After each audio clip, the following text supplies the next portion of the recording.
Dear Mr. and Mrs. Average, Igor and I have flown the coop. Sorry we can't be there for the picture taking. Grandpa. And he promised me he wouldn't leave the house. Why, when those men show up and find that one of our statistics is missing, he's liable to call the whole deal off. Now we'll lose the prize money. Oh, and we were so looking forward to that vacation cruise on the Dead Sea. Fiddlesticks! Hello and welcome to another amazing episode of the Munster Hunters, the only show that dares to shun the 90 billion hours of, streaming content to watch a 50-ish-year-old sitcom about a Frankenstein monster and his grotesque family. I am Derek, and I'm a Munster Hunter. And with me, as always, is Keith. Hello. My name is Keith, and I am also a Munster Hunter. And then across the table from Keith is the Dr. Dre of Kansas, Terry. Hello. It's me. I'm a Munster Hunter as well, lurking in the shadows in the corner of the table, waiting to be brought to light. Is this table like shoved in the corner or something like that? It is. Our table is in a dimly lit room, and that's where we podcast from. Yeah, I'll be honest. Once you start talking, I didn't know you were there until you started talking. Yes. I just dramatically leaned out of the darkness, and my head appeared in a fog of smoke. Well, yeah, he takes a hard drag from a cigarette, and so the cherry lights up, and you kind of see his eyes. Yeah, my eyes kind of glow. Yeah, it's like the smoking man from X-Files. It's Terry. That's me. Yep. That's what I want you listeners to envision every time I speak. Me coming out of the darkness. With every time he utters something, it's preceded by a long drag from a cigarette. Yes. Sneaking out from the corners. How are you gents doing today? I'm good, man. I'm good. Yeah. Not too shabby. I've just been hanging out. When I'm not in the darkness, I'm just sitting around my apartment lounging, so... Watching season 1, episode 13 of the Munsters family portrait. We heard a little bit up top. Whew. You guys ready for some hot dog and excitement? I don't know why it's hot dogging, but it's excitement. I was thrown off by that there too. Hot dog and excitement. Okay. Yeah, I definitely am. I am, if that's the kind of excitement we're having today. Yeah. The only excitement that can be described as hot dogging. I remember that movie back in the day called Hot Dog. It was like about the skiers. Were they snow skiers? Yeah, snow skiers. I remember I used to watch. I used to sneak down to watch that because it was like one of those late night HBO would show it. And you used to sneak down to watch it repeatedly. If somebody had it on, if we had HBO on and somebody was watching it, if it was like past my bedtime, I remember at least 1 or 2 times sneaking down to see it because show boobs. Oh, okay. Oh, hot dog boobs. The only kind, those long, tubular, slender boobs. Yep. The best kind of boobs. Terry, did you ever sneak down to watch hot dog boobs? No, I can't say I have. It's I never knew hot dogs had boobs until today. I gotta be honest. So. Oh yeah, that's a hashtag to get trending though. You didn't grow up at the same time we did, Terry. That's hot true. Dog boobs were all the rage. If you wanted to look up that sort of thing, and encyclopedias don't exist anymore, but if you could find an almanac from the early 90s, they'd probably have pictures of hot dog boobs in it. They used to predict weather and rainfall and stuff like that. But since we don't have one of those almanacs, let's batten down the hatches again and swab the deck and crack a spine on another Munster Hunters almanac. All right. Let me get it here. Let me open up to the pages that I had here. This week I wanted to highlight what The theatrics aside, did you have to actually find your place again, or did you not have it open? Or? I had a little bookmark for it. Oh, you weren't ready for this segment. It was on the hot dogging page, but he had to Yep. No, I was, and then I got distracted by hot dog boobs, and I was like, "Oh, sure." I kind of forgot what I was going to be talking about. So yeah, Gotcha. I understand. I just want to really quickly touch here. So the Munsters came out in the fall of 1964, and so I wanted to just kind of briefly look at the 1964-1965 United States network television schedule from that time. Again, there's only 3 channels back then: ABC, CBS, and NBC. NBC. This is the first full season in which NBC broadcast more than 50% of its schedule in color. As a fact, the network emphasized during its September 19th to September 25th premiere week. So that was a real big deal going on there. Now, when these are some of the shows that were on during the fall of 1964. Let's see how many we know. Well, I think you're going to know most of these, but Yellow, these are the top 10 shows for the season. Of 64? Yes. Okay. All right. Do you want me to go from 10 to 1 or 1 to 10? Yeah, let's go 10 to 1. 10 to 1, yeah. All right. So 10 was Combat. Don't know it. Oh, my God. Okay. American television drama series on ABC. The exclamation point in Combat was depicted on screen as a stylized bayonet. Oh, wow. It That's covered edgy. the grim lives of a squad of American soldiers fighting Germans in France in World War II. So Combat with Yeah. an exclamation point. That was on at 7:30 p.m. Eastern time. Nice little Sure. prime time action there. Sitting down to dinner to just combat. Mhm. To combat. Peyton Place. Don't know it. Nope. Don't know that either. And they decided not to give a good description on here either, but it was a primetime soap opera that was airing on ABC on Thursday nights at 9:30 p.m. Let's see, scroll back. The Lucy Show. Oh, as in Lucille Ball's follow-up Lucille to I Ball, Love yeah. Lucy. Mhm. Oh, there's that a was follow-up. that was number 8 on the Okay. list. I think Number I know 7, that show. The Dick Van Dyke Show. I know that I know one. that one. Yeah. Number 6, The Red Skeleton Hour. I know of it. Yes. Yeah, So we've Red heard of Skeleton it. Hour was above Dick Van Dyke. Interesting. Mhm. Yeah, it was on CBS 8:30 p.m. And that was in the fall and winter. In summer, they switched to Hollywood Talent Scouts. Oh, sure. Oh. Yeah. Let's see. Number 5. Oh, 5, The Fugitive. I know The Oh, Fugitive. okay. They Yeah, made a yeah. movie based upon it. Yeah, a real good movie, too. I enjoyed that one a lot. I haven't seen it in a long time. Is that with Harrison Ford, or am I thinking Yeah. of something else? Harrison Ford. Number 4 was The Andy Griffith Show. I know that one. Yeah, heard of that. Number 3, Gomer Pyle, U.S. Marine Corps. Oh, Nope, don't know that. golly. Number 2 was Bewitched. I know that Ah. Bewitched. Yep. And number 1, Bonanza. Yeah. So the Munsters, they came in on Thursday nights at 7:30 p.m. They were actually tied for 18th overall, tied with 18th. Gilligan's Island. Oh, okay. In their Respectable.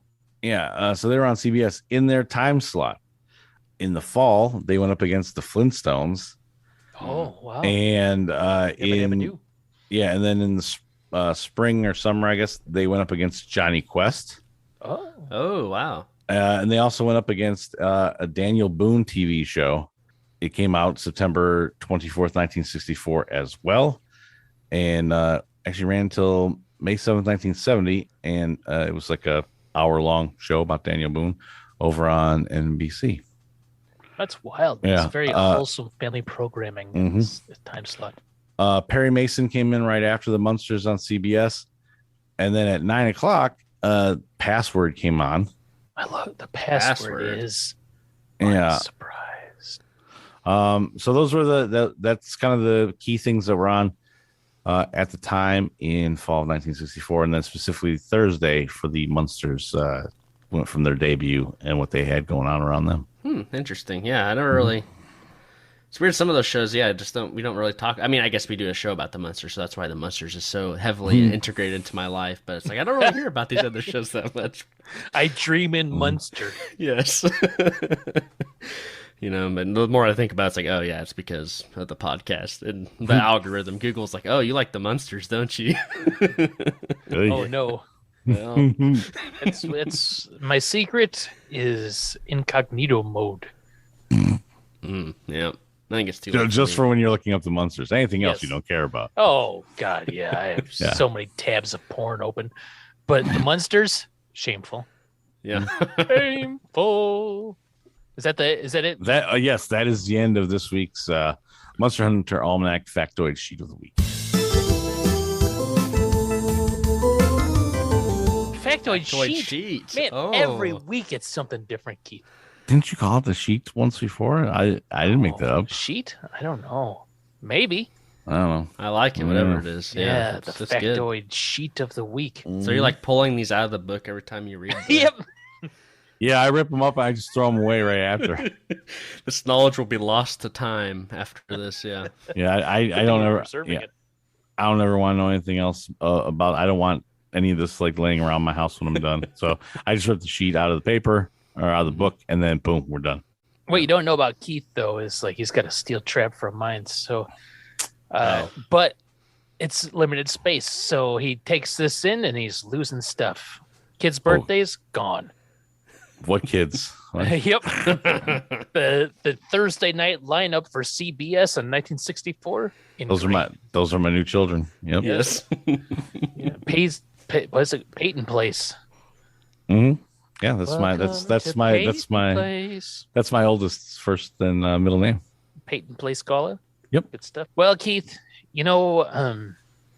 hopefully you haven't pushed out the memories of the salt in the air, the waves crashing against the bow of a ship or the stern. Actually, that's specifically, I think, what I was trying to get out of my head by looking up this next part. But okay, yeah, Nope. you're going to bring it right back at me. Air, the crash of the waves, the sail catching the wind, The sea madness Pulling is us- starting to kick in again. Yeah. deeper and deeper out into the depths of the water.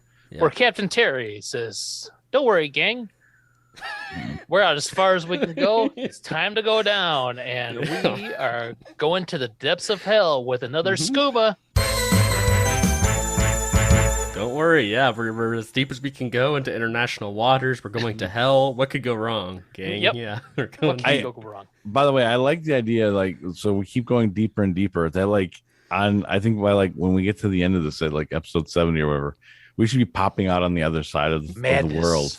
Yeah, we're coming out in China. That's how deep our dives are. Yeah, I'm sure. We'll get to like a mole people land or something like that for a little while at some point as we keep going deeper and deeper. But yeah, Deeper than Atlantis. So this episode is the family portrait. It is. It was directed by Lawrence Dobkin. So we we've talked passed about this him on the guy. way down. Yep, Passed him we as we passed go him. down. He's directed before, hasn't he? He has. He did the very first Munsters episode and a few others besides that. Knock Knock Wood. Here Comes Charlie. He did that one too. But we're waving as he goes down, and something looks a little different in his eyes today. It's like almost like a solemn like recognition and a goodbye. He's kind of giving us a nod, like this is the last time we're going to see him. Oh, 'cause- I thought you were going to say it was a star wipe because there's so many weird transitions in this episode, Yep. including star wipes. He's floating towards us slowly, and all of a sudden, a giant star wipe comes in. And Yep. he's just gone. Question mark wipe. That was one of them. Man, it's so Yes. weird. This is the last episode of the Munsters he directed. So Are we not sure? It's just this. It's just the Meg comes through. It's not a wipe. It's just, the Meg just ate The Meg Lord wipe. Stubbs. Well, that would, yeah. like so he's floating. The Meg comes up, chomps him, and as it swims away, there's a new scene behind him. Yeah. And who is that behind him? It's James Allardyce and Tom Adair. We've talked about these guys as well. They seem sure have. slightly concerned about Lawrence Dobkin's fate, but Are they going to They're- star wipe soon too? They're sticking around for a while. I won't go too Okay. deep into them because we still have a lot of their episodes to go through. They seem pretty confident in their abilities to keep the old Starwipe and or Meg at bay. So, Plus, they're busy playing those board games over there, so they'll be fine. so the guest stars on this episode are we've got Harvey Korman as Lenny Bates. I was so excited when I saw Harvey Corbin. Oh, you recognize Harvey? Yeah, he Yeah. from the Carol Burnett show is where I remember first seeing him. I loved the Carol Burnett show when I was growing up. Okay. But he's also Hedley Lamar from Blazing Saddles. Yeah. He's a lot of Mel Brooks movies. Yeah, he's got 104 acting credits on IMDb that goes from 1959 to 2007. He's done a bunch of TV, and we'll actually see him a couple more times in the Munsters as well. Nice. But like usual, two different characters. Oh, so he's not going to play Len again? no, not this time, nor the next time. But he actually had his own show called the Harvey Norman Show, or Harvey Korman Show. Sorry. Where he played Harvey Norman. Yes, this is Alias.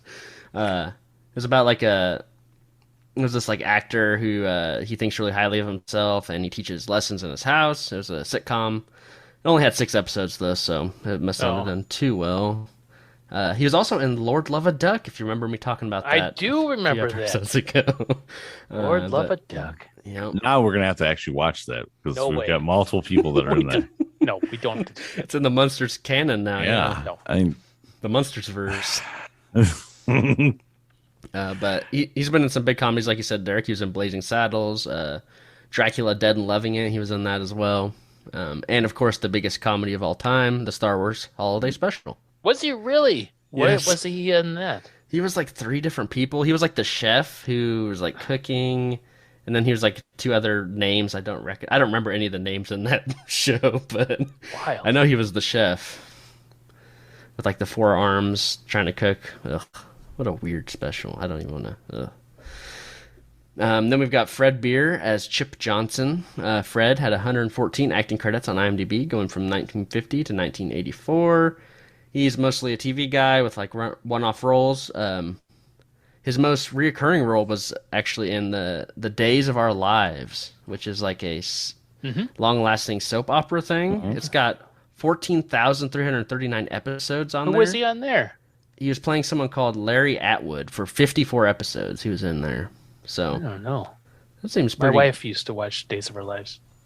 Yeah, I did not realize that. Like, it's been going for years. It's insane. There wasn't really a whole lot on this guy, like bio-wise. But I did find with some Googling a site called findagrave.com, which had a biography, but I don't know if it's like an official one, if it's like some rando just wrote it. The guy who wrote it was Lowell Thurgood, so credit where credit's due.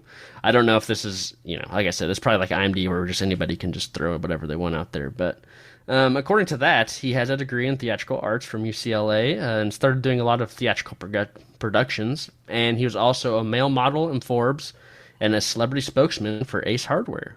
Oh, Ace is the place with the helpful hardware man. So that's pretty cool. Good for him. Yeah, that's awesome. If you love hardware, or Aces.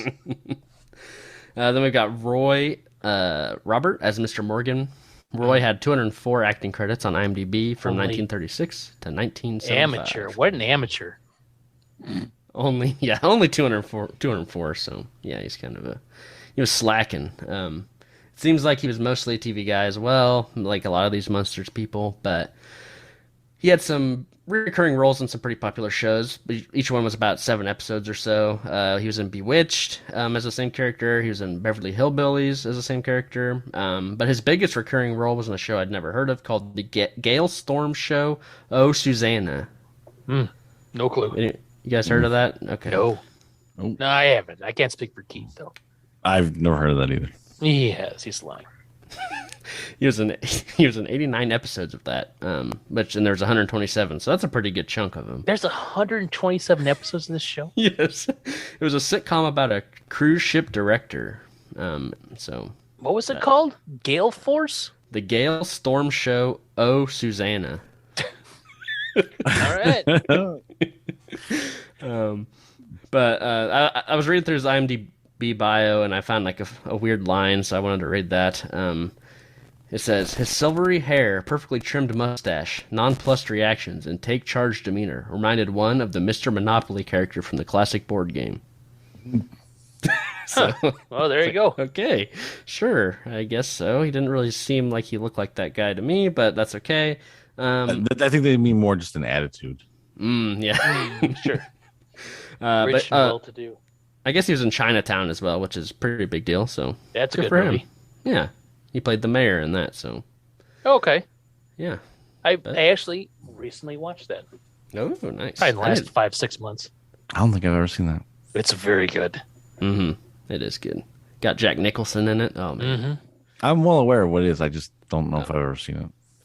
I don't. You know what?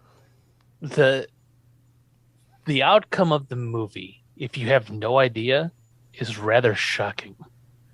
So I don't think you have any, like you have an idea that it exists with Jack Nicholson, but once you get to it, you're like, oh.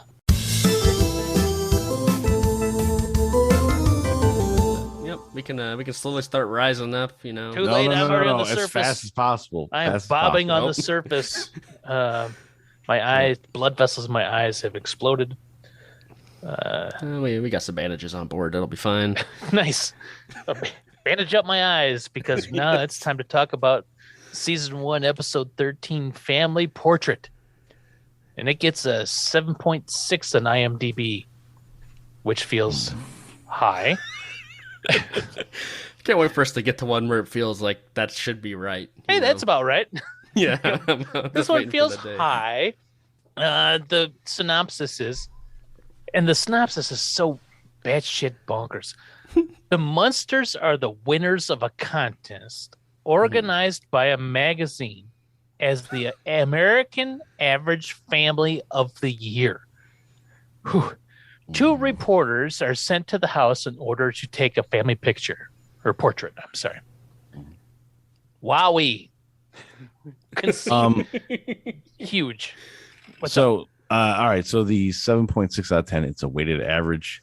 There's 187 IMDb users have rated this. 37 of them give this a rating of 10. Wow. Only one person gave it a rating of 1. The highest is 57 people gave this an 8, followed up by 54 people gave it a 7. Okay. Well, I don't know if that's a weighted average. It's just average, Yeah. right? Yeah, I don't know why they use the term weighted average. It does seem pretty much just like it's an average of it. Yeah. Yeah. So how many people gave it a 10? 57? 37. 37 people. Wow. Yeah. 11 people gave it a 9, and then 57 people gave it an 8, and 54 gave it a 7. So How many people gave it a 5? 8. 8? All 8 are my aliases on IMDb. All right. Well, I mean, so 1 obviously feels extreme, right? Yes. And 10 feels extreme as Yep. well. Yep. You can't watch that and go perfect. There's no way. No. Like this is not even the best Munsters episode we've seen. Like, yeah, No. there's no way this is a 10 out of 10. This episode opens up at Event Magazine, like headquarters, I guess. And the publisher is reading this nice telegram that was sent to a family that the computer selected out of the 800,000 subscribers as the most normal family. You get $5,000 and photographers will come take your picture. And then, of course, well, where did it go to, Chief? Mr. and Mrs. Herman Munster, 1313 Mockingbird Lane. Which, this cold weird- open, Yes. besides being very fast, and it gets really to the point, like from the jump. Remember, that's been our complaint in the past, how they just kind of muddle around and don't get to it.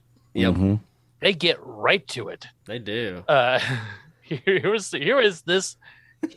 this concept that is absolutely batshit crazy out of Yes. left field. Maybe they went Just- a little too fast this time. Maybe we could have like took a little time to flesh out this strange contest. Yeah. Just batshit crazy. The computer picked you guys out of 800. There's statistics, right? A wife, a husband, 2 kids, a grandpa, and a pet. Those are the things that seem to be like the major thing, the just normal American family. Yeah, what I mean obviously they're throwing in the grandpa there, but what is like mom, dad, two kids, a dog, picket white fence, or white picket fence type thing. It's usually like the stereotypical like Sure. average family. So they replaced the fence with Grandpa. a grandpa. They couldn't say barbed wire fence and a grandpa. Yeah. Mm-hmm. But it's just such a weird thing. Like these are statistically the most average American family. So who did it go to? Herman Munster. And then they have a wipe, like a very weird transition to Lily being excited. Herman calls it an honor. 5K's nice, and it'll be a cover story. Imagine our faces in homes all across America. So I'm curious. So like they had to enter into this. No, they're a subscriber because of the 800,000 subscribers at Event Magazine. So they just went through their subscribers. The subscribers didn't have to actually. Also, that's a lot of subscribers. That's what I thought too. For like a little magazine type thing there. But like, I find it weird that the Munsters have a subscription to Event Magazine. Yeah. It must be Marilyn's. It must be, yeah. So Lily's pumped. Herman calls it an honor. $5,000's gonna be nice. It'll be cover story. We'll be a face in homes all across America. Yes. It almost feels kind of meta-ish, doesn't it? Right? Yeah, it's very tongue-in-cheek, nod to the camera. Oh, we're gonna be in your homes. We're the average American family. Like, remember in the 90s, well, you don't, Terry, because you probably weren't born yet. But when The Simpsons came out, and then George Bush was like, we need more families like the Huxtables and less like the Simpsons, right? And then the Simpsons would always make nods about how they're the average American family and all this kind of stuff. That's what it felt like. Very, very self-aware. Yeah. A cool transition would have been like, they like look at the camera and they kind of just stand there awkwardly as the camera pans out and it like comes out of a TV and then we just see like normal people watching it. Yep. And they're like nodding and slightly amused. Probably more like us, just be like, huh. That'd be more like the end of a Twilight Zone episode, I think. That would be great. Yeah. I also think this is like a weird one. Like they're going to, I mean, obviously, I guess so. You don't know how many episodes you're going to get. Back in that, like, is this going to go on for a second season or whatever? But this almost seems like one that like it would have been like a good starter of like season 2 or something, because then they would be kind of like poking fun at the whole fact of like, we're just supposed to be this average family type thing. Like it seems this is another one like with having Herman's twin.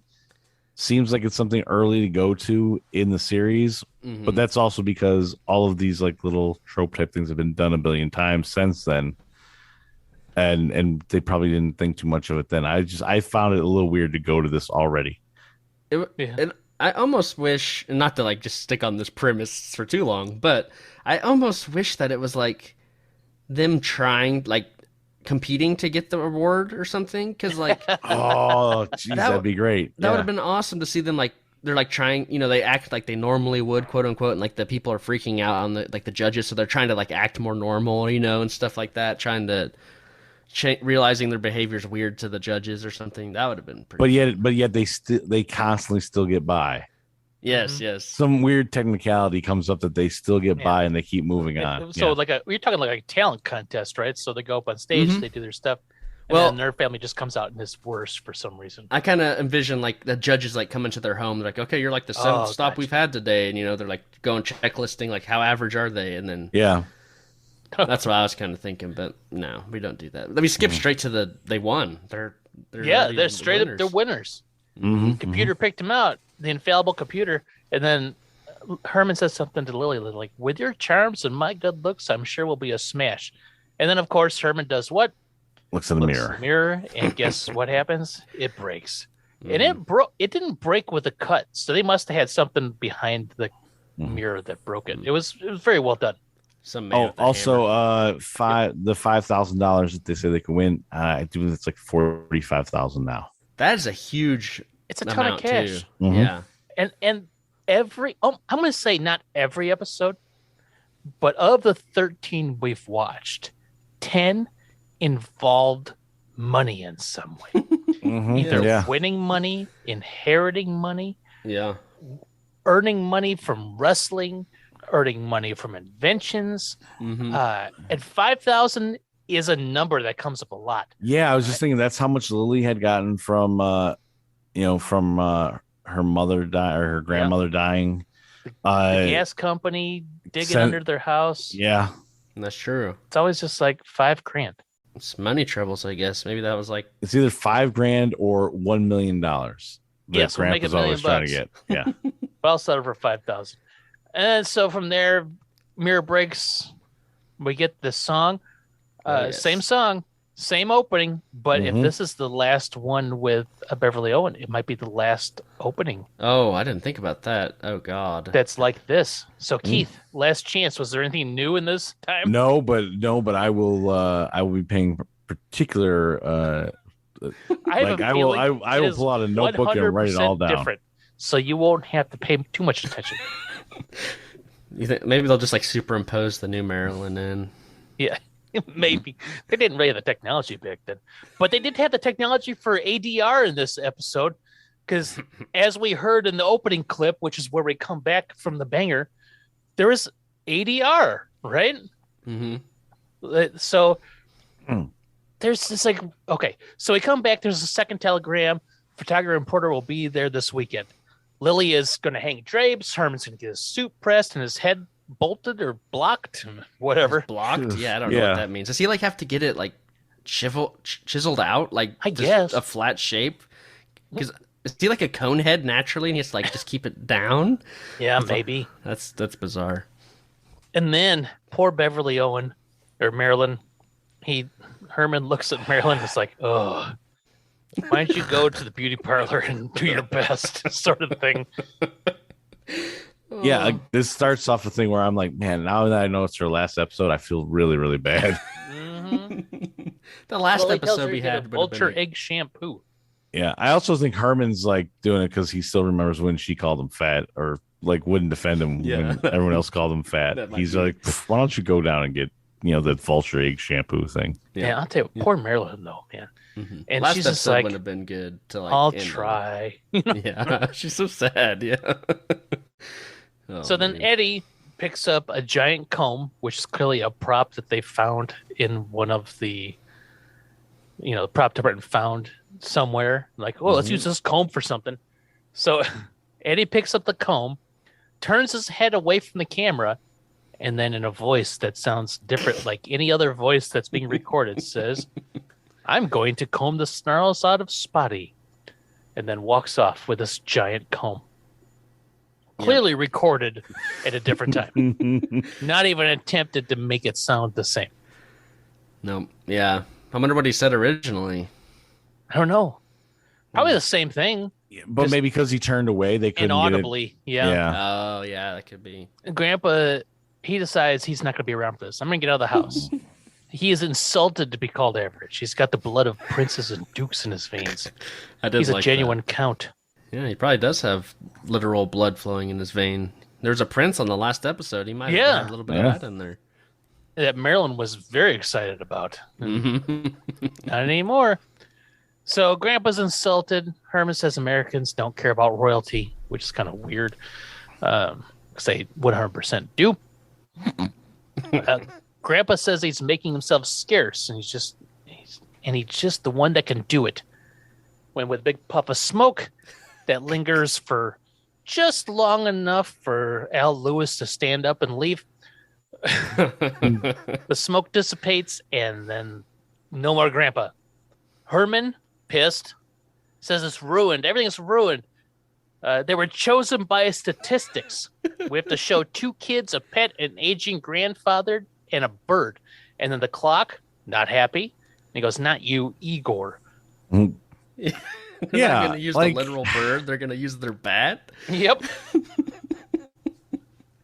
I didn't get that at all. He's like, we need to have a bird also. First of all, that seems very odd but maybe a lot more people had birds back then. I don't know. But then he just decides he's going to go with a bat. I'm like, well, they're going to see right through that too. You're worried about Grandpa not being around for this. You're already violating one of the other things they're looking for. Violating.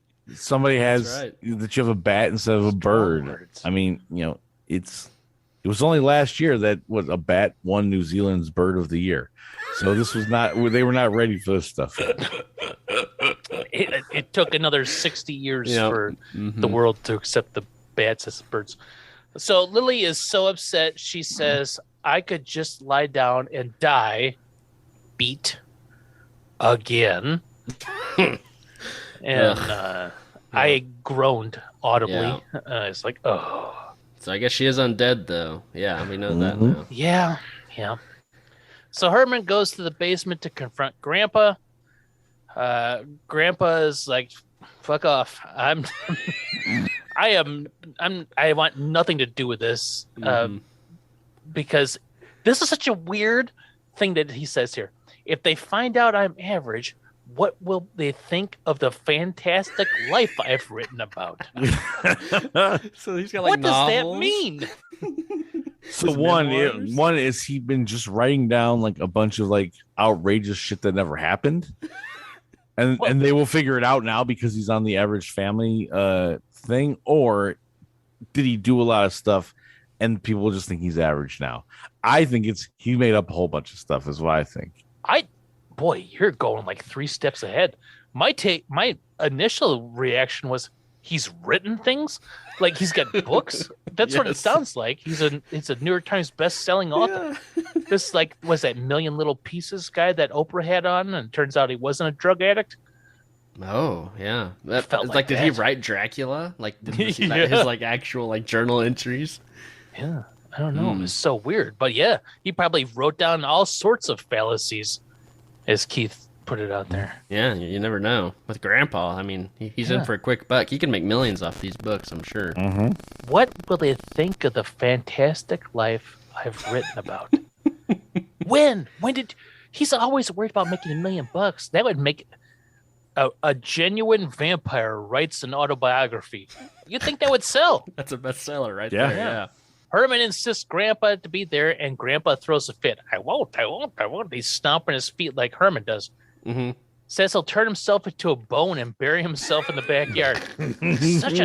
Such a strong stance to take. I love that. Yeah. Oh, Herman's man. like, remember the last time the neighbor dog dug you up and it was difficult to get you back? Oh. It's like, oh. And not even neighbor dog. I miss the idea of like maybe Spotty gets out back too and grabs Grandpa up. There's a missed opportunity for another C story going on here. Yeah. Well, he's going to turn himself into a bone. Yeah. Bury himself in the backyard. So Grandpa promises he won't leave the house. But as they say in the old country, there's more than one way to skin a bat. And then Igor is pissed about that, right? Yeah. Igor's it's like, why is everybody so sensitive in this house? So then we get another weird camera wipe. And we're back at the magazine. Editor wants real coverage, depth, and heart. Chip comes in. He wants to satirize it, make it a real funny piece. But Lenny's like, hey, shut up, Chip. This shit's my jam. We're going to go for real heart and motion. This is my specialty. The reporter wants wrists. The photographer wants pictures of real people. Heartland stuff. Might get a Pulitzer. He's pumped. This is the opportunity that they've been waiting for. But Lenny is like a wartime reporter or something like that, so he doesn't want any of that. Cut back to Grandpa is hiding. Don't know where he's at. Herman is calling to the basement for him. Not to be found. Lily is shocked and has no idea where he could be. So Herman thinks he left. Lily wonders where he'll come back. The clock says, nevermore. Oh, sorry. The clock says, nevermore. Yep. Nice. And then Marilyn's like, no, I think he's trying to tell us something. And this is our clip that we watched. The clock has a note from Grandpa, and Herman reads it. And it had ADR in it, right? He reads it, and then that line of ADR, but it matches his mouth perfectly. It was very well done. It just didn't sound right. Sounded wrong, yeah. Yeah. So no prize money, no trip to the Dead Sea, which is kind of a nice trip, right? But it's a Dead Sea, so whap, whap. Everybody laughs at that. Herman says fiddlesticks. Herman, and then the noise we heard was Herman kicks the piano stool, I think. Yes. So hard that it spins out of control.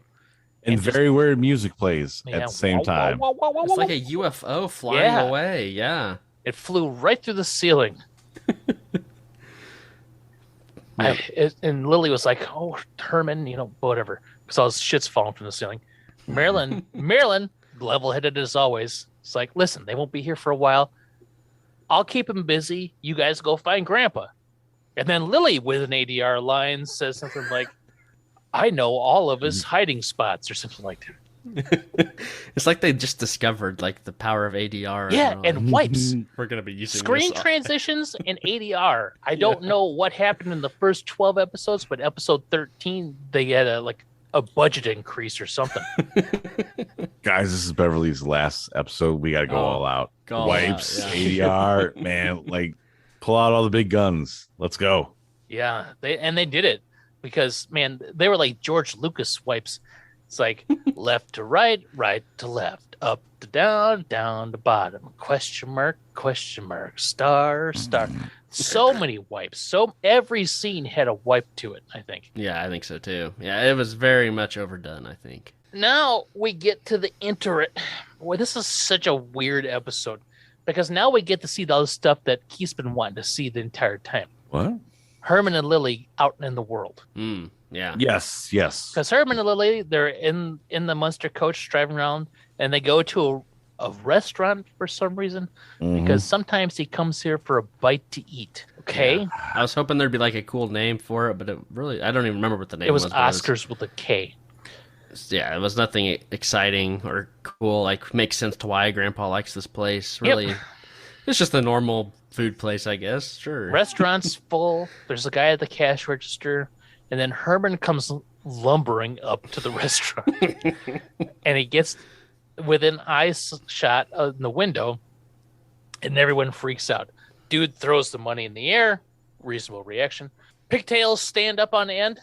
My favorite, a man's toupee flies off of his head and lands on another man's head. Yes. This is quite...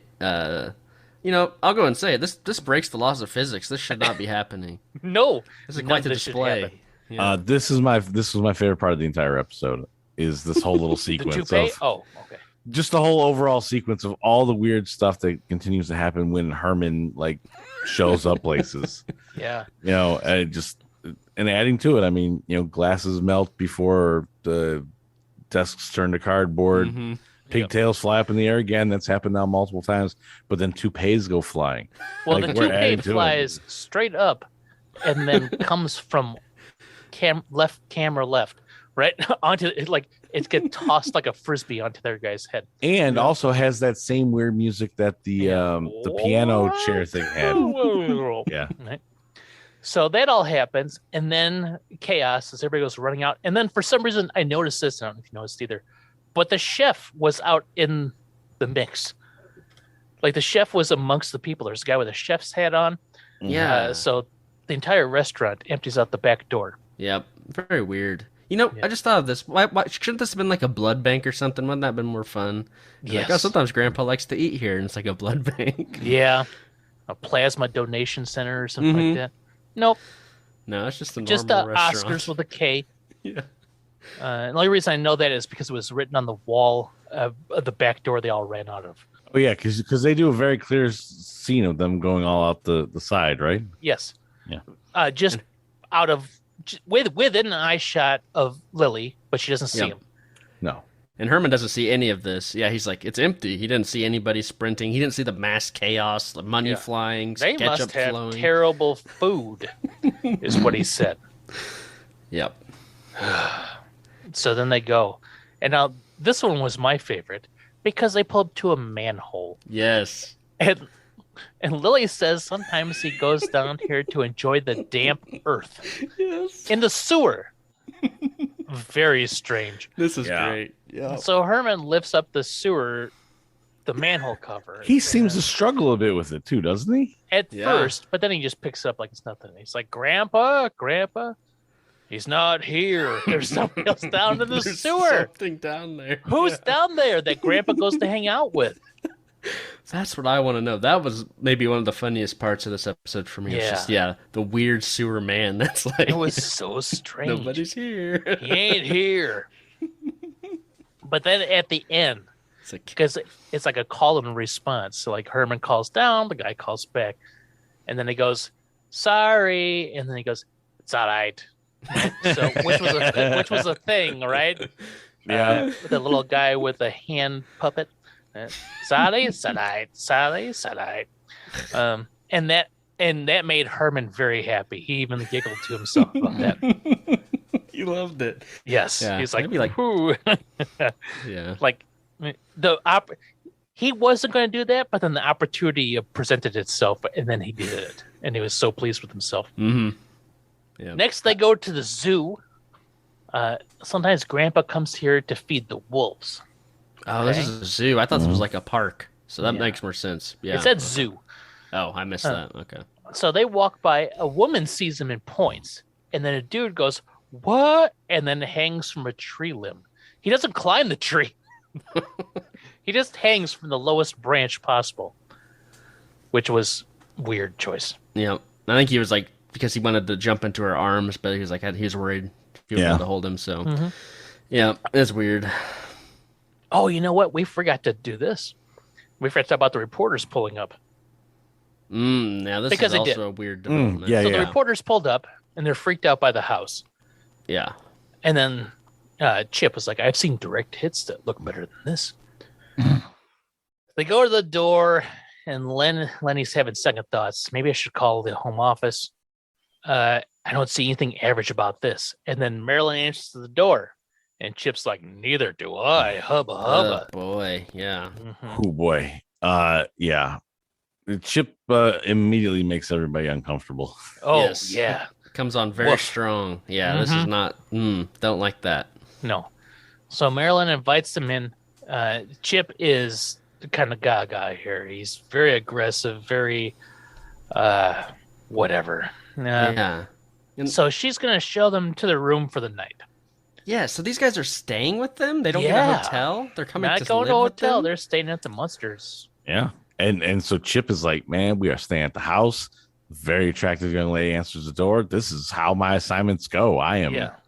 This is what I never was taking my jacket off." And hoping.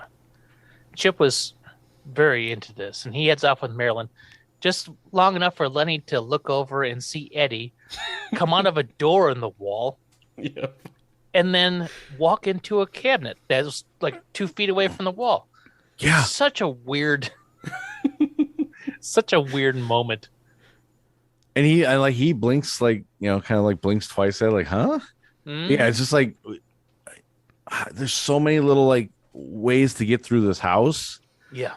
and Eddie just like, I don't know, like, is there you really weren't connected from like that one little cabinet to like a thing like half a foot over from you? Yeah, that's a thing. Like why was the cabinet the ultimate goal?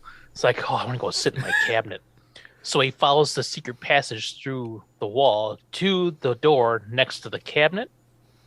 I don't know. I want to see like the blueprints of this house to see like I where all know. these little tunnels lead and stuff, because we still don't know. Like, there's those cabinets, there's the stairwell that leads down, and then Mhm. there's I think also it's all connected somehow in some way, but like it's also like I also then wanted Lenny to walk over there and like open up that second cabinet and like there be nothing there, like it's just a wall, and he'd be like, "What? I know I saw something." So anyway, they came. Then we caught up with Herman and Lily doing their stops, and then we come back and Lenny's on the phone. Figured out how to use the phone. Pulled the cord. The coffin came out. He's on the phone with Mr. Morgan. "This place is weird. Research scooped this one up." And he's like, "Nonsense. Our computers are never wrong. They're infallible. They picked my last 3 wives for me." great. Yeah. Yeah. So Chip gets on the phone. He's trying real hard to sell it to Morgan because he loves Marilyn. It's like, "Oh, here's my chance." It's such a slimy He character. is. Like, we've had characters like this that they immediately fall in love with Marilyn, but this guy Chip has gone too far. He makes people uncomfortable with it. Yeah. And I don't know if this was a thing from 1960s TV, but in order to, I guess maybe to show that you were really into somebody, you had to be very close to them. Oh yeah, they're very close talkers. Just like the principal was in that other episode, that I was like, wow, that's really weird how close they are. Like Chip, every single time he can get right up next to her, and it's very awkward. Very awkward. Agreed. So Chip's on the phone telling Morgan, listen to Sid. Lenny looks over and sees Eddie walk up the stairs with his wolf doll. Yep. Eddie smiles and keeps going. That's it. Nothing major. But Eddie and Lenny are maybe a foot or two apart from one another. They're very close. And Eddie's got his pointy ears and his sharp teeth and his wolf doll. Eddie's perfectly friendly, maybe a little creepy, but that smile, but not as creepy as that smile last episode. That's true. Oh, geez, no. Which was still a great moment in the history of the Munsters. Morgan wants them to come back with a story, so they need to check it all out. Pets, kids, a grandfather. And keep Lenny off the you-know-what. It's always about being a drunk. Yep. Lenny doesn't have a pint of you-know-what. Chip's got it under control. And then he sees Marilyn, or thinks about Marilyn, is really under control. Oh, God. Yeah. So now it's nighttime. Herman and Lily are still out looking for Grandpa. Herman says we checked all of his spots. Lily says they should have gone to the cemetery. It was whatever, blah, blah, Memorial Park.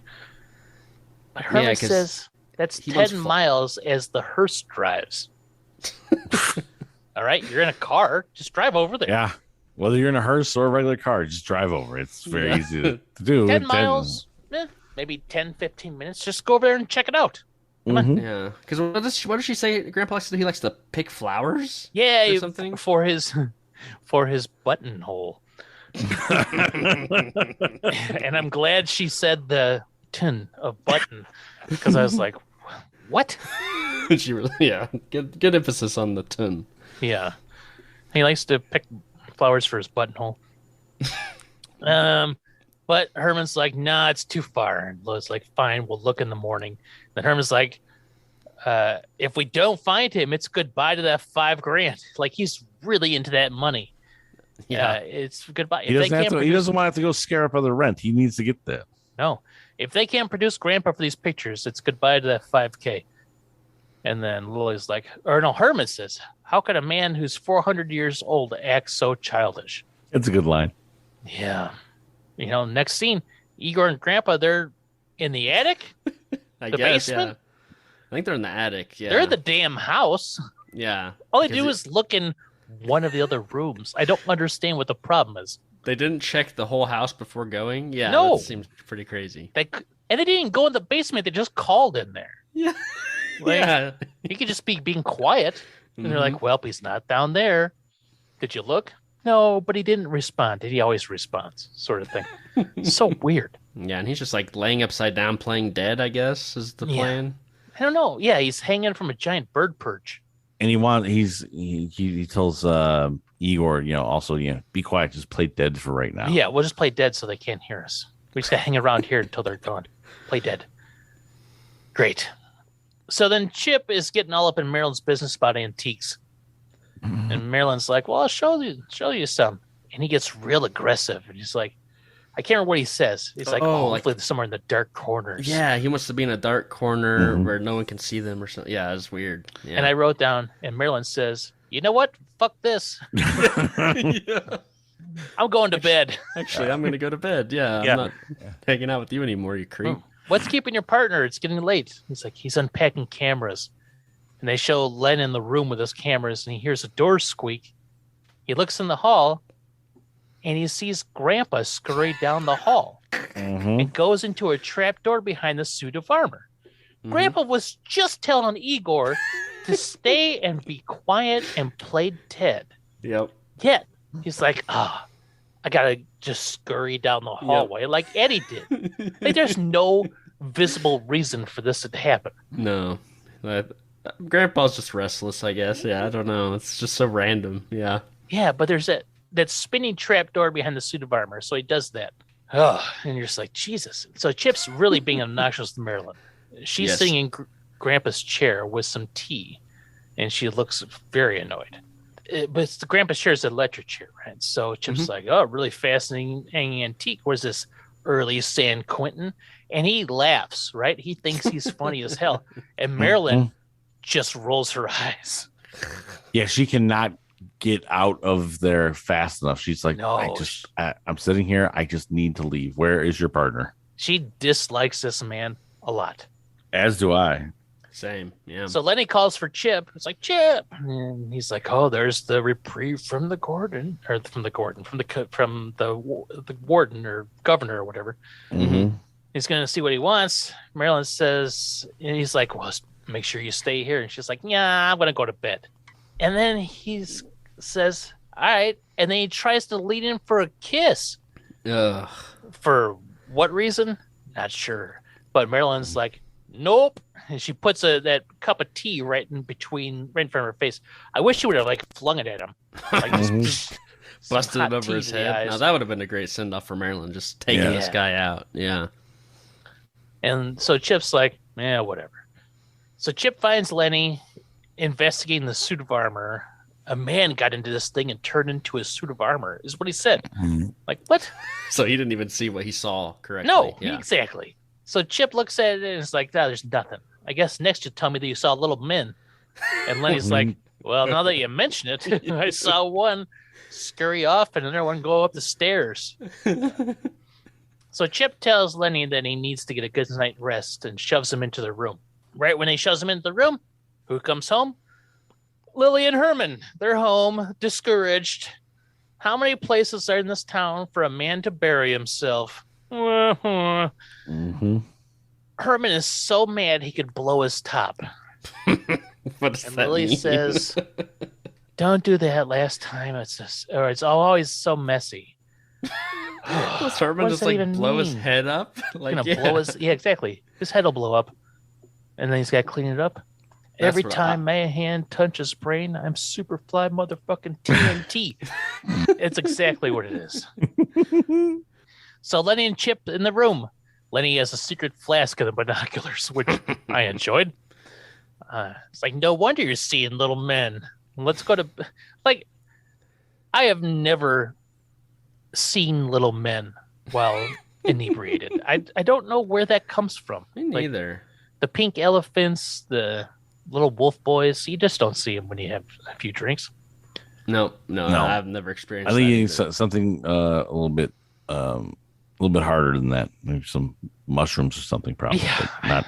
Even then. So no wonder you're seeing little men. Let's go to bed. We don't want to look like a couple of weirdos when we meet the rest of the family. Too late. Yep. And so Lenny drinks his little shot of binocular booze. So then we see Lenny and Chip sleeping. Lenny's tossing and turning. Lenny gets up to get a glass of water. There's only a little bit of water, and at the bottom of the glass, a spider. Ugh. Yeah. What? I don't understand. Was it there? Yeah. Is it supposed to be there? Is the spider get in there? Do all the Munsters drink out of glasses with spiders at the bottom? That's what I'm led to believe. The common spider in the glass. That's how we work. I don't get it. If I pick up a glass in the middle of the night and I pour some water in, and then I go to start taking a drink, I see a spider that big at the bottom of it, I am screaming and chucking that thing across the room. Yeah, that was a big spider. That was an Australia spider. Right? Yep. I'm not shrugging my shoulders and sighing. I'm gonna flip out. I'm gonna probably be I'm gonna run out of the house at super speed. I'm gonna climb over the fence, climb up a tree or something. That's the thing that broke the Terry. Yes. My glasses bend and warp. Yeah. So he's like, well, I guess I'll just go get more water. So he opens up the bedroom door, looks out, and there's Herman yawning and stretching. He's wearing one of those old-timey going to bed night robe things. A night shirt. Yeah. Yeah. So Lenny sees it. Blows his mind. He closes the door, freaks out, wakes up Chip. There's a monster in the hall. Lenny, you big dope, stay out of the binoculars. Mm-hmm. He's 7 feet tall. His head is bolted to his neck, and he's wearing a night shirt. And he does this weird pantomime of walking like Frankenstein. So Chip's like, so he gets up to go take a look, looks in the hall. Of course, Herman's not there anymore. He was going to bed. Yep. Looks out there. No Herman. And then he says something like, I'm going to take you to the psychiatrist. Like, what are we doing on the bed anyway? I was going to get some water. Well, go get your water. The big bad boogeyman is gone. Right? Also, they're a very small bed. Yes. And it's very bouncy. Did you notice how much they... Yeah. Every time one of them moved, they were just like rocking. I thought it was like a water bed or something. Yeah. Yeah. So he's like, fine, I'm going to get my water. He opens the door. There's Lily in the hall. Well, before we get there, Lily's in the hall outside of Eddie's room talking through the pet door, I guess, or what they slide food through to him. And this, oh God, this is so gross. This is so unnecessary. Oh, Eddie, yeah. are you in bed? Yes, but I can't stay awake. Oh, you can do it. Just lie there with your eyes open, dear. Oh God, this is the pinnacle. Like, they've made this joke so many times. Oh, we don't sleep at night, you know. What are you doing in bed? Get up and do something, you this dumb is shits. The pinnacle of stupid. Yes. Like, why are you laying in bed, forcing yourself to stay awake? Now, here's the thing: Herman and Lily are going to sleep. Yes. Why does Eddie want to stay awake? When we've seen them sleeping in their beds, like we don't see them just staring like wide-eyed at Yes. the ceiling. I don't get it. This joke doesn't make any sense. It's just because it's the opposite of what you would expect, but Yeah. it's contradicted itself so many times, and yet they still have committed to using this joke almost every episode. Now, the next part I really enjoy, because Lenny opens the door, looks out, and he sees Lily walking. She's holding this candle, and she's walking almost like you would see a ghost like walking across the hallway. Yeah. I really enjoyed that. And then Letty's like, that settles it. He comes back in. He's going to leave. But Chip, no, he can't leave. We do one get fired. One, we can't because we'll get fired. Two, Marilyn's here. Okay? So let's just search the whole house. I'll prove the only creature here is Marilyn and her average American family. So Lenny says fine, and the two of them head out to walk through the house. So Lily's getting ready for bed. Nightcap, curlers, all sorts of stuff. And Herman says something like, oh, you're good. You spend so much time getting ready to go to sleep. See, they're going to sleep. God damn it. Mm-hmm. And she's like, oh, you know. She grabs her flower, and she starts to lay down. There's a noise. And I really enjoyed this part. Lily hears a noise. And she goes, did you hear that? It's downstairs. And Herman goes, good. Yes. He's very scared. He doesn't want it upstairs with him. No. He looks very scared. Mm-hmm. Lily says, it's a burglar. And you got to go scare him off, Herman. This is very confusing to me. Now, they weren't there when the reporters got there. No. But before they leave, Marilyn's like, the reporters are coming. I will get them set up in the house. Yes. Why do they just assume it's burglars and not, oh, that must be those guys that are here. We'll meet them tomorrow. Or anything. Right? Yes. First thought, burglars. Fair enough. Mm-hmm. Like, why? If I were Marilyn, I would have stayed up to at least touch base with Herman and Lily. Right? Yeah. Mm-hmm. Yeah, right. So this is a little on Marilyn. Well, I guess to be fair, she had to like go hide in her room because of that's true. What's his face constantly that is true. Her. She could have been like, well, I'm going to go sit on the porch waiting for my aunt. Yes. Like, she could have done anything. Yeah. So this is on Marilyn, because she knows they're idiots. She knows they're dumb as all hell. Yeah. So she should have waited for him, but she didn't. So Lily is like, well, get out there, Herman. Herman says, fine. He gets up and he gets a gun out of the dresser. Herman has a gun. Yeah, but not like any kind of gun, a water gun. Yeah, he's like, I gotta see if it's loaded. And he pulls the trigger and it squirts water. So Lily pushes Herman out of the room. It's like, whatever. Whatever. That is some shocking imagery to just see Herman holding a gun. That was just like, oh. Yeah. By the way, we already know he is a trained military vet. Yeah. Oh, that's true. I forgot. He only has a water gun with him. And everybody that he runs into, 99% of the time, takes off running. Little kids and a babysitter. The only type of people who don't get bothered by him. Yeah. And he thinks he needs a weapon. It's ridiculous. 2 episodes ago, he was a hatchet man. And the dude held a gun into his ribs, and he acted like he didn't know what was going on.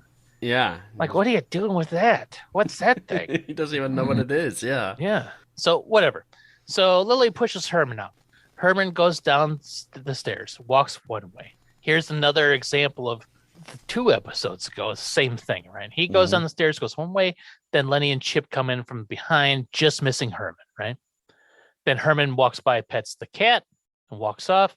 And then Lenny and Chip walk up to the cat, and it roars like a lion. And that doesn't freak him out, really, for some reason.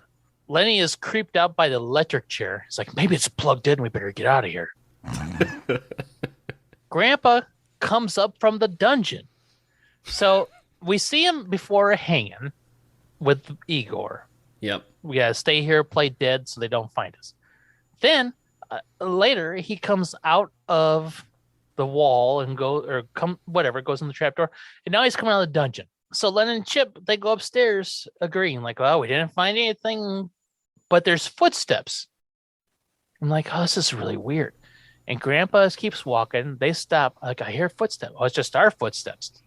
And then Lenny stops, and he's like, our footsteps, huh? Because you can still hear the footsteps. Mm-hmm. But then Grandpa flips the banister, the stairs. It opens up. He goes into the stairs, and the stairs close. And then Chip and Lenny turn, and it turns out they were at the top of the steps. They didn't turn All they around? had to do was turn around. Yes. They didn't hear the stairs open. They didn't hear Grandpa. They didn't hear any of that stuff. No. They just heard footsteps. Again, when the Munsters are around, there's weird things. Like those guys couldn't hear Herman just snoring in the back 2 feet away from him. Yeah. Now these guys, they can't tell like what's coming and going at them as far as noises. I literally thought they were down the hall, like by the room. They were at the top of the damn stairs. Yeah. They could have just turned around at any second. Yes. Like, the natural human reaction, you hear a noise, you turn to look and see. Yes. Like, nope, not these guys. Especially when you're on the hunt for something weird. Mm-hmm. Anyway, they turn around, but it's too late. The stairs have already closed and Grandpa's gone. Stairs have already slammed shut. Yeah, yeah. Yeah.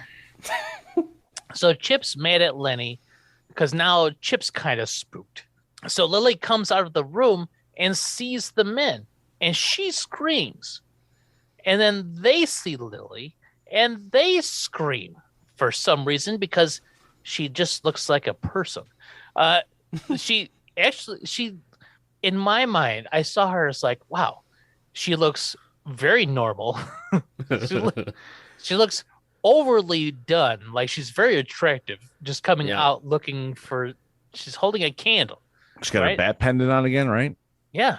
She wore that a lot again this episode. So they scream. Grandpa comes out of the cabinet after he just went in the stairs. And then the men scream and they scramble, right? And then I love this visual. Herman comes racing up the stairs with this gun drawn. Chip sees Herman and backs up in the suit of armor and somehow has Lenny inside of it. Yeah. It's like, it's me, Lenny. How'd he get in there? We don't know. Yeah. Herman's squirting his gun, running up the stairs. The 2 men see Herman and scream and run off. Herman starts squirting Grandpa in the face with his water gun. Lily's like, no, not Grandpa, get the burglars. And then Herman goes after them. And the 2 are in the room, and this is where we're going to do a clip. Here we go.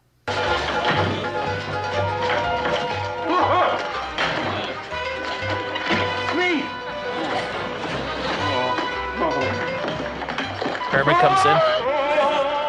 The 2 men run out of the window and land on the ground. And crash through the balcony. There were burglars in the house, dear. We just chased them off. Burglars? Those were the 2 men from Event Magazine. Oh, bats. There goes our $5,000, Herman. Well, I guess there's only one thing to do. Oh, God. So stupid. Herman puts the water gun to his head, pulls the trigger, and then says, Darn, I forgot.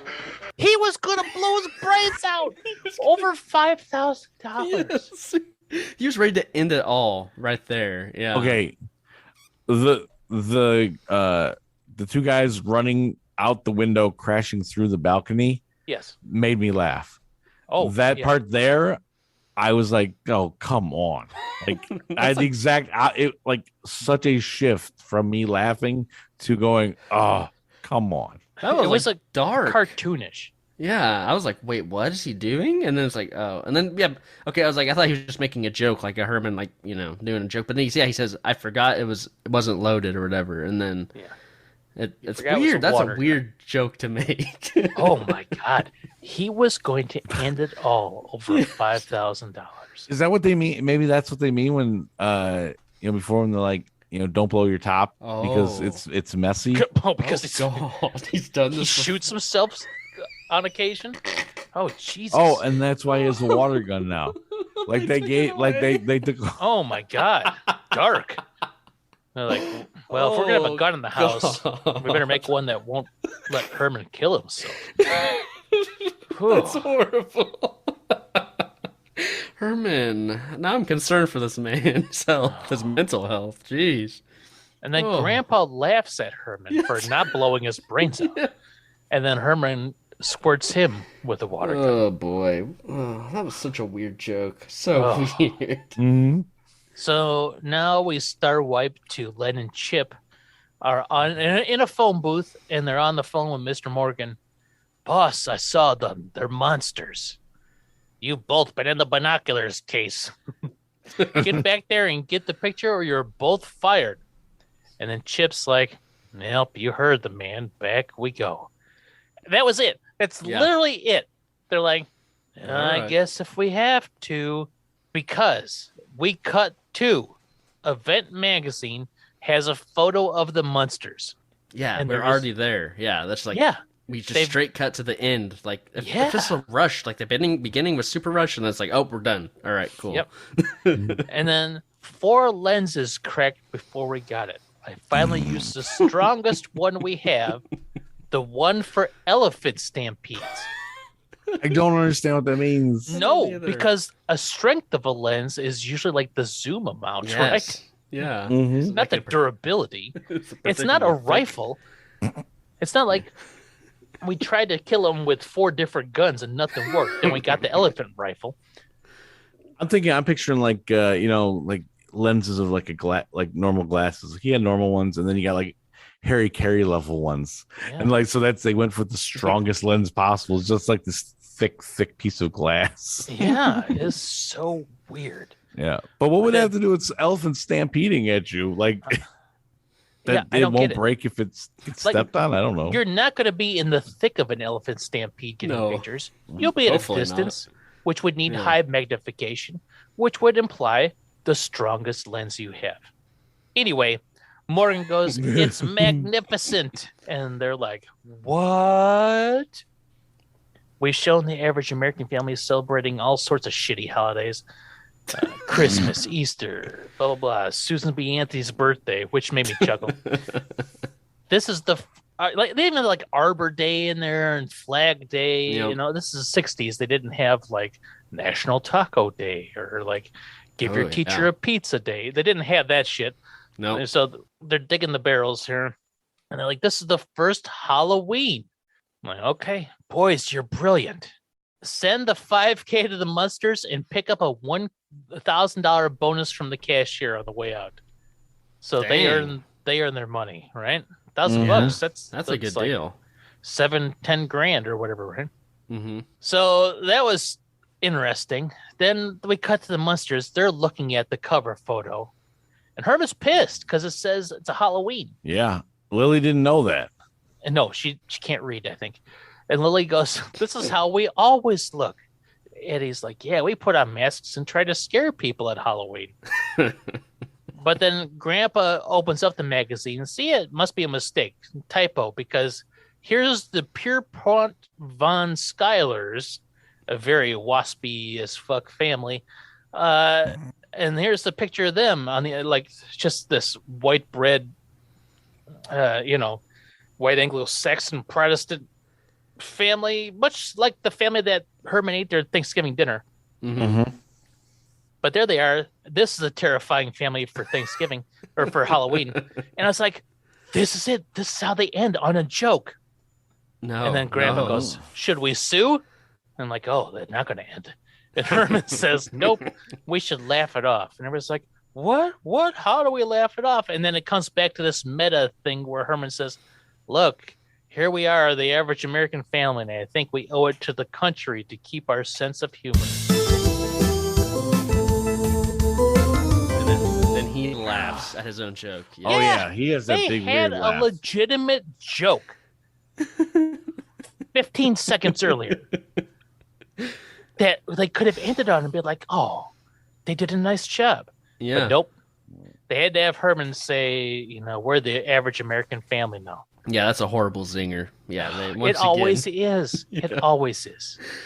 It always goes like 10, 15 seconds too long. Every It single time. always does. It always does. All right, so that was season 1, episode 13, Family Portrait. What'd y'all think? This is one of my least favorites, I think, that we watched. Keith, wow.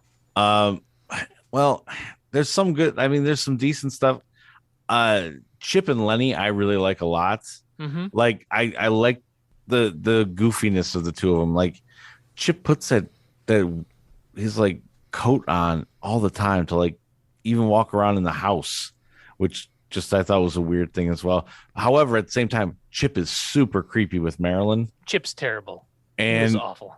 And actually, I was thoroughly bothered by like how he was acting around her, and so that takes a little bit away from it. But the overall, like, just the stupidity of some of the weird things, like going to look for Grandpa, like the weird places they go. Mm-hmm. Only the one where they show all the people in the restaurant really has a decent payoff out of it, and then in the end, that horrible joke at the end where they can't seem to land it there to close the episode out. But like it, and also just the like, okay, so they picked somebody based on these statistics, like, but they had no other research to go off of. Yeah, no kidding. What? There's no internet, so they couldn't Google them. Yeah. So for the most part, I was like, this is just such a dumb episode. Oh God, yeah, terrible. But with a few small highlights here and there.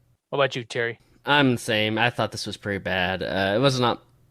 I don't know. Like it started off okay, but it just there's some stuff in here that as we even just talked about, it's like kind of like made me think worse of it, I guess. And like I watched this in color, and I would not recommend it. It looks really weird. I kind of like skimmed through it in black and white afterwards because I was like, I got to reset my palette because this was just it really threw me off. It was strange. But I don't know. Yeah, there's just some dumb jokes. I did not like the creepo with Marilyn. I thought that was horrible.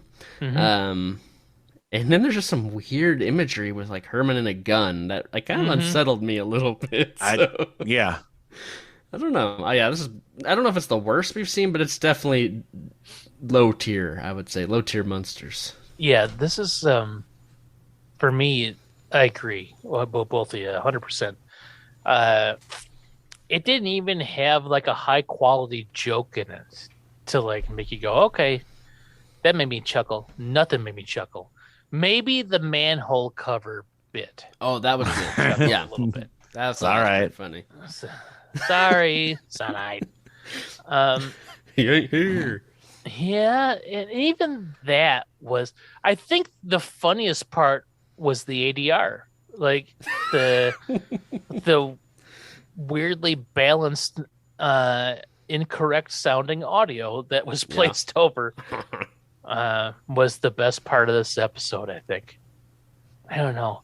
Like these episodes where Grandpa gets all like huffy about the honor of the Munster name. Except for when he's trying to get his own bride. Yeah. Then it doesn't matter. Then it doesn't matter. But then also his last name isn't Munster, right? It shouldn't be. I don't know. So 7.6 on IMDb feels high. I would have given him like a 4 or 5, I think. Yeah. Wouldn't be a 1. Definitely wouldn't be a 10. So I'm not like skewing that curve. It's just such a, I don't know. A 5 seems about right. Yeah. That seems fair. Well, what would have broke the babysitter? Oh, this one's super easy for me. Yeah. When she realizes that Terry watched a color version of this. Oh, yeah. It about broke me. My brain was not used to seeing these images in the color, and like I don't know. There's always something you can always kind of tell when it's like post colored or whatever, you know. And it it was strange. Yeah, like the red. Herman wears a red coat. It's not black. Lily's got I a don't buy pink that. shirt. Maybe Huh? brown, but definitely Yeah. not red. Yeah, the babysitter really breaks the fourth wall and like, what are you doing? Yeah, she Color. realizes she's in color. Yeah. She's God, like, yeah. oh my God. She's probably wearing like an orange like sweatshirt or something. Yeah. Yeah. She's like, what? I was told this would be black and white. Yeah, I think for me, what broke her was when she realized that these photographer people were actually going to be crashing at the Munsters place. They've got like $45,000 to spend on a grand prize winner, and they can't afford a hotel or anything like that. Yeah. They're going to come stay there. And then 800,000 subscribers. yes, and they're gonna, and then on top of that, Chip is just going to be following Marilyn around and being Yeah. creepy. Oh man, yeah, I think the babysitter's going to break, and something's going to go wrong with these guests. I don't know. Yeah. I think for me, she breaks when Herman reaches into the top dresser drawer and pulls out a gun. Because then she's like, if I would have known there was a gun in the house, I would have never felt safe with the Munsters. She has no problem with the Munsters in any way, except Yeah. for the fact that there's a gun in the house.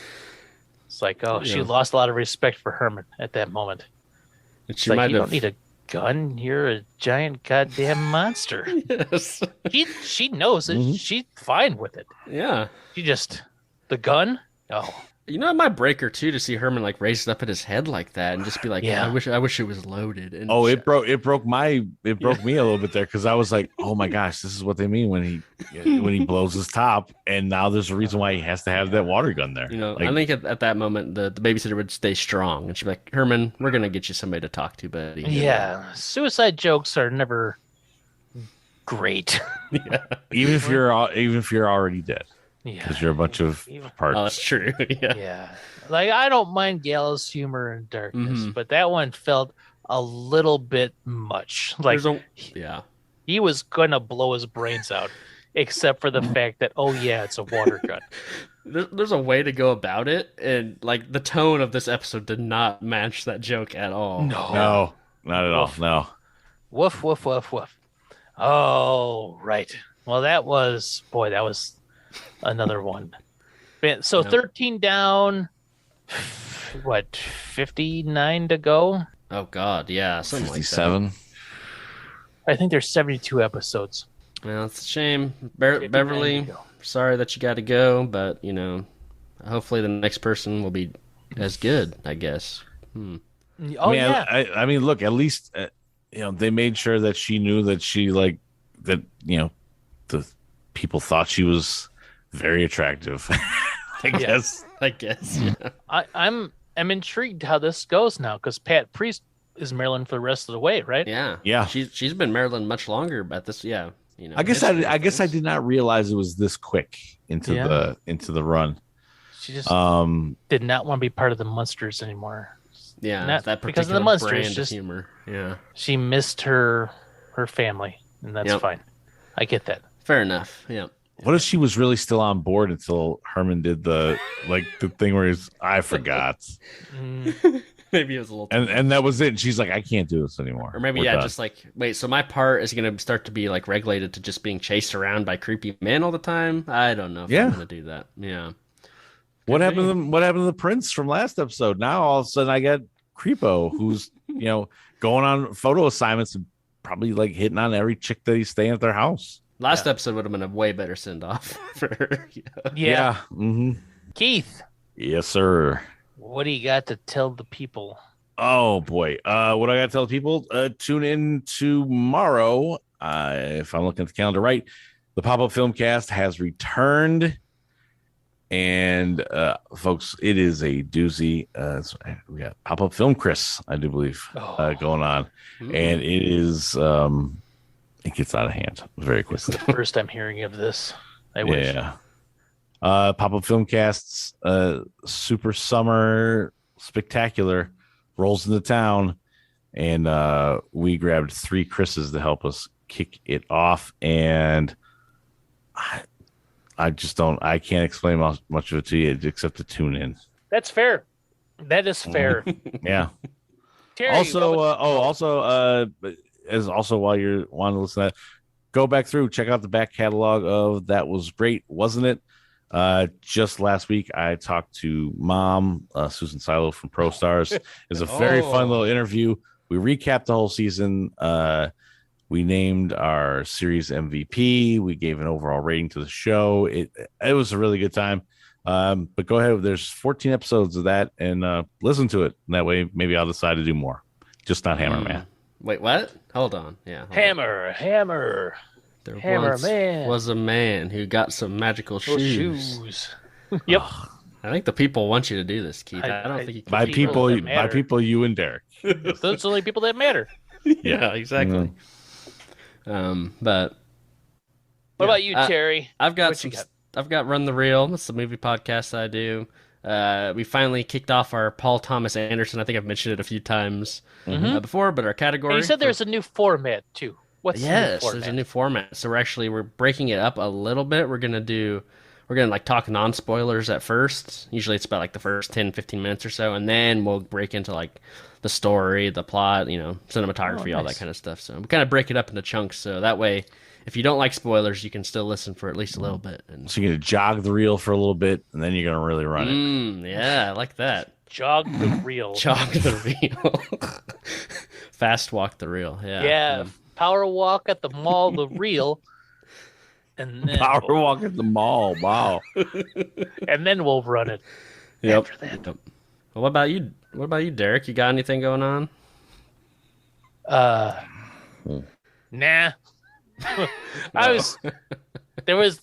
Something was just said like less than a minute ago that made me think I was going to say something, but then I forgot. Yeah. How many people have come up and how many people have you had to buy some Dr. Pepper for yet? 0, which is the way I like it. Dr. Pepper 0 or just 0 people? 0 people. 0 people. Okay. There is no Dr. Pepper 0, and you know this. Man. Derek is like Grandpa in this episode. He's hiding. He doesn't want you to find him. But except for when I'm out walking around. Yeah. But you will see him out every once in a while. So yeah, and if you can, remember, walk up to him, talk to him for a bit. He will get you a nice icy. Dr. It's Pepper. Not just talk to me for a little bit because people. Well, I can't say everything yet. We got to close out the show correctly. I thought I thought that was your segue into closing the show, Keith. Well, I thought you had more to say. I don't know. Hell no, I got nothing going on. We got so much more audio gold to get to before we get to the end. Yeah. I mean, because we just don't know that like imagination. You can't even do that right. Because ingenuity, imagination, and intelligence do not work. They have no dominion here. They do not matter. No. And why? Because it's always hunting season. That's not why they don't matter and don't work, but it is always hunting season. It is always hunting season. I was just trying to find an easy way for us to say because it's always hunting season. The Munster Hunters are Derek Glascock, Keith Gawla, and Terry Vickroy. Keith is the host of the Pop-Up Filmcast, and That Was Great, Wasn't It? Both shows can be found wherever you subscribe to podcasts. For more about Keith's shows, you can follow Pop-Up Filmcast on Twitter at Pop-Up Filmcast. And That Was Great, Wasn't It? At How Great Was That? You can also follow Keith on Twitter at KG3030. Terry is one of the hosts of Run the Reel. It's a movie podcast that does deep dives on films with a theme. You can follow Run the Reel on Twitter at Run the Reel. You can also follow Terry on Twitter at Terry_Vickroy. If you would like more musings from me, you can follow on Twitter at Derek 9 and the word 9. Follow Munster Hunters on Twitter at Munster Hunters and subscribe on your podcatcher of choice for more Munster Hunter fun.